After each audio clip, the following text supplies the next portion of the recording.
오늘은 12월 17일 요한계시록 17장 7절부터 18절까지입니다.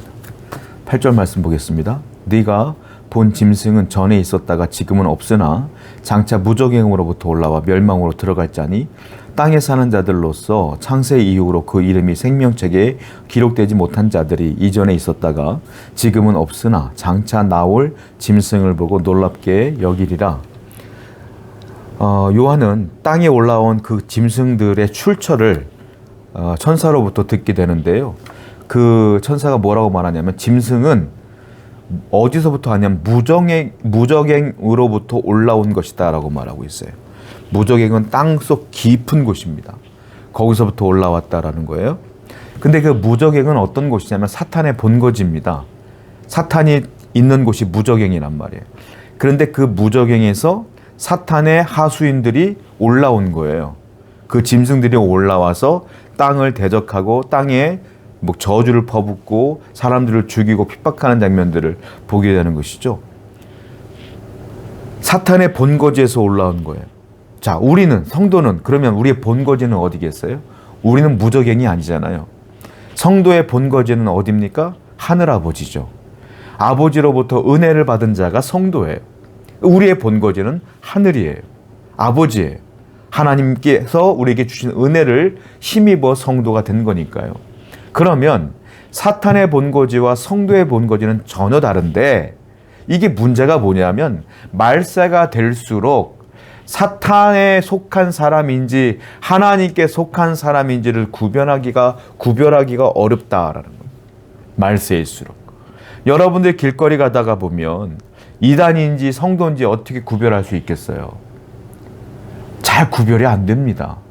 그래서 오늘 본문에서 우리에게 이야기하고 싶은 건 뭐냐면 우리는 하나님의 성도로서 반드시 구해야 될 게 있다는 거예요. 그게 뭘까요?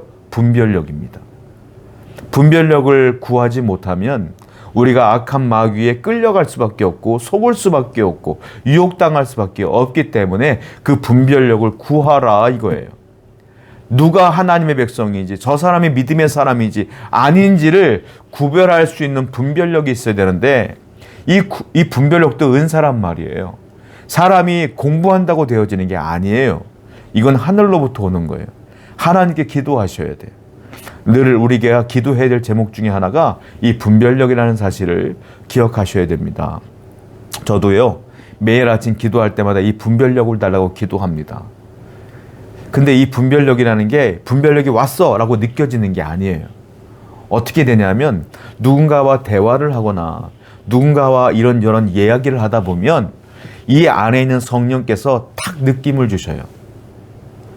이 사람은 좀 조심해야 될 사람, 이 사람은 좀 우리가 가까이 해야 될 사람, 이런 것들을 하나님께서 주실 때가 있단 말이에요. 그건 성령께서 깨닫게 하시는 거예요. 그 분별력은 늘 기도하는 자에게 주시는 거예요. 성도 여러분, 말세일수록 우리가 이 분별력을 위해서 늘 기도해야 될 줄로 믿습니다. 9절 말씀이에요. 지혜 있는 뜻이 여기 있으니 그 일곱 머리는 여자가 앉은 일곱 산이요. 여기 보면 지혜 있는 뜻이 여기 있으니 이렇게 표현하고 있단 말이에요. 앞에는 분별력을 구해야 된다고 말했는데 지혜 있는 뜻이 여기 있다라고 말해요. 이거 무슨 말인지 잘 모르겠잖아요. 공동번역이라는 성경을 보게 되면 이 부분을 이렇게 해석하고 있어요. 이제는 지혜로운 이해력이 필요하다. 지혜로운 뜻이 여기 있는, 지혜 있는 뜻이 여기 있으니 이거를 지혜로운 분별력, 이해력이 필요하다 이렇게 표현하고 있다는 말이에요. 즉 말세일수록 뭐가 필요하다? 지혜가 필요하다. 분별력과 지혜가 필요하다. 지혜는 어떻게 얻는 겁니까? 예수 그리스도를 믿는 믿음으로 얻는 거예요. 믿는 사람에게 주시는 거예요. 대표적인 사람이 누굽니까? 솔로몬이죠. 하나님이 솔로몬에게 지혜를 주셨어요. 그 지혜를 주신 분이 누구예요? 하나님이에요. 그러면 지혜는 어디서부터 오는 거예요? 하나님으로부터 오는 거예요. 그러면 누구에게 그 지혜를 주겠어요? 하나님을 안 믿는 사람들? 예수 그리스도를 안 믿는 사람들? 아니죠. 예수 그리스도를 믿는 우리에게 그 지혜를 주신다. 그러므로 여러분들은 매일같이 분별력과 지혜를 위해서 기도해야 될 줄로 믿습니다. 10절입니다. 또 7왕이라 5은 망하였고 하나는 있고 다른 하나는 아직 이르지 아니하였으니 이르면 반드시 잠시 동안 머무르리라. 전에 있었다가 지금 없어진 짐승은 8째 왕이니 7 중에 속한 자라. 그가 멸망으로 들어가리라. 네가 보던 10뿔은 10왕이니 아직 나라를 얻지 못하였으나 다만 짐승과 더불어 임금처럼 한동안 권세를 받으리라. 여기 보면 세상을 다스리는 왕들이 등장을 합니다. 세상 제국들이 등장을 하죠. 여기 특별히 12절을 보게 되면 임금처럼 한동안 권세를 받으리라 이렇게 표현되고 있어요. 11절을 보게 되면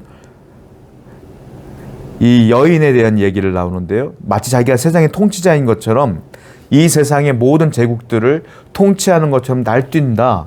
그런데 결국은 멸망으로 빠져나간다. 이렇게 표현하고 있다는 거예요. 여러분 이게 무슨 말이냐면 세상의 제국들은 마치 자기들이 온 세계 최고 권력자인 양 올라옵니다. 힘을 발휘해요. 그리고 많은 나라들을 정복하죠. 자, 과거의 역사를 보세요. 세상에 가장 강력했던 나라들을 보세요. 애굽 다 무너졌죠. 바벨론 무너졌죠. 페르시아 무너졌죠. 로마 결국 무너졌죠. 다 무너지더라. 다 무너지더라. 무슨 말이에요? 세상의 권세와 권력은 제한적이고요. 일시적이다. 그때는 최고인 것 같지만 시간이 흐르면 다 무너진다. 기업도 마찬가지잖아요. 여러분들 우리가 세상에서 알고 있는 유명한 기업들 있지 않습니까?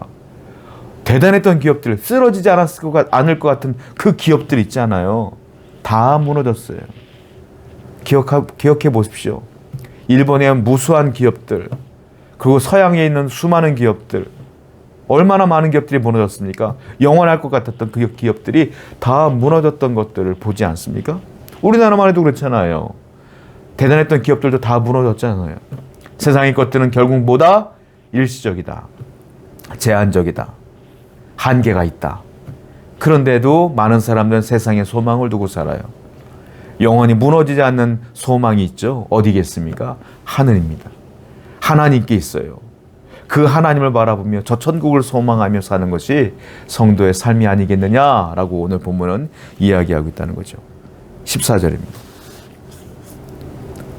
그들이 어린 양과 더불어 싸우려니와 어린 양은 만주의 주시요 만왕의 왕이심으로 그들을 이기실 터이요 또 그와 함께 있는 자들 곧 부르심을 받고 택하심을 받은 진실한 자들도 이기리라. 여기 보면 그 세상의 권세와 싸워 이긴 분이 등장을 해요. 뭐라고 했어요? 14절에 어린 양과 더불어 싸우려니. 어린 양이 이겼다는 겁니다. 어린 양은 누구를 말하죠? 예수 그리스도를 말하는 거예요. 그런데 예수님을 표현할 때, 이 어린 양을 표현할 때 이중으로 호칭을 해요. 어떻게 말합니까? 처음에 어린 양은 만주의 주시요 그리고 만왕의 왕이심으로 이기셨다. 만주의 주, 만왕의 왕. 이 세상에 아무리 크다 할지라도 하나님보다 클 수 없고 이 세상의 권세가 아무리 강력하다 해도 예수 그리스도보다 강력할 수 없다. 이 세상에서 가장 강력한 분이 어린 양이시며 만주의 주이시며 만왕의 왕이시다. 그분이 이미 세상을 승리하셨다라고 말하는데 놀라운 게 있어요. 뒷구들이 더 놀라워요. 자, 보면 그와 함께 있는 자들 곧 부르심을 받고 택하심을 받은 진실한 자들도 이기리로다. 택하심을 받고 그 옆에 있는 부르심을 받은 그 옆에 있는 성도들도 이긴다. 우리도 이긴다라는 거예요. 자, 저와 여러분들이 세상을 이긴다는 게 아니에요. 저와 여러분들이 마귀를 이긴다는 게 아니에요. 저와 여러분들이 대적자를 이긴다는 게 아니에요. 누가 이겼어요? 어린 양이 이겼어요. 그런데 성도는 어디 있는 거예요? 그냥 어린 양 옆에 있는 거예요. 그랬더니 그 승리가, 주님의 승리가 우리에게까지도 돌아오더라 이 말이에요. 성도는 싸워 이기는 자가 아니라 주님 옆에 붙어 있는 자라. 주님이 대신 싸워주시고 주님의 승리가 우리에게 돌아온다. 그러니까 성도가 해야 될 게 뭐예요? 주님 곁에 붙어 있는 걸 잘해야 돼. 예배해야 되고 주님만 사랑해야 되며 그의 나라와 그의 의를 위하여 헌신해야 되며 늘 기도하며 순종하며 거룩하게 사는 것, 그것이야말로 성도의 삶이 아니겠어요? 그러면 주님 옆에 붙어 있는단 말이에요. 그러면 결국 우리는 승리한다. 오늘도 주님 옆에 잘 붙어 있는, 주님의 말씀대로 살아가는 거룩한 성도 되기를 축원드립니다. 기도하겠습니다. 항상 주님 옆에 붙어 있기 위해 힘쓰고 기도하고 예배하며 순종하며 거룩하고 또 성결하게 살아가는 성도 되게 해주시옵소서. 예수님의 이름으로 기도드렸습니다. 아멘.